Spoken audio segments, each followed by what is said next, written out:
Hello friend, नमस्ते, प्रणाम। मैं घूंघट वाली 960 अपने यूट्यूब चैनल में आप सभी का स्वागत करती हूँ। तो दोस्तों, मैं लेकर आई हूँ बहुत ही प्यारा सा एक गारी गीत। गीत को पूरा सुनिएगा। गीत कैसी रही दोस्तों, कमेंट में ज़रूर बताइएगा। आप सबसे हाथ जोड़कर रिक्वेस्ट है, मेरे चैनल को आगे बढ़ाइएगा, ज़्यादा से ज़्यादा प्यार दुलार सपोर्ट करिएगा। आइए सुनाते हैं गीत। एक गारी गीत है दोस्तों। चल देखी आई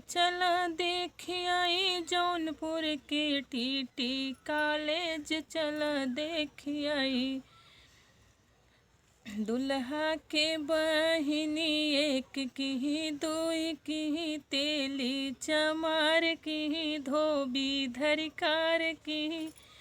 पुलिस दरोगा से खूब नैनाचार की। जौनपुर जिला के आई अखबार में दुल्हा के बहिन छपी गई समाचार में। चला देखी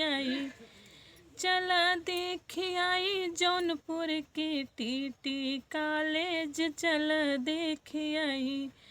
अरे समधी के बहिनी, एक की दुई की तेली चमार की धोबी धरिकार की। पुलिस दरोगा से खूब नैनाचार की। जौनपुर जिला के आई अखबार में समधी के बहिन छपी गई समाचार में। चला देखी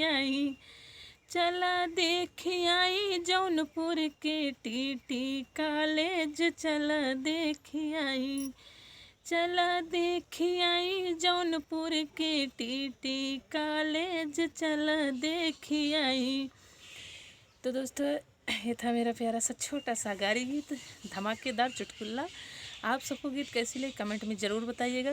प्लीज़ मेरे चैनल को आगे बढ़ाइएगा। वीडियो को लाइक करना, शेयर करना, कमेंट करना, चैनल को सब्सक्राइब करना। दोस्तों, फिर मिलूँ कोई अगली नई वीडियो में अच्छी गीत के साथ। तब तक के लिए नमस्ते, प्रणाम।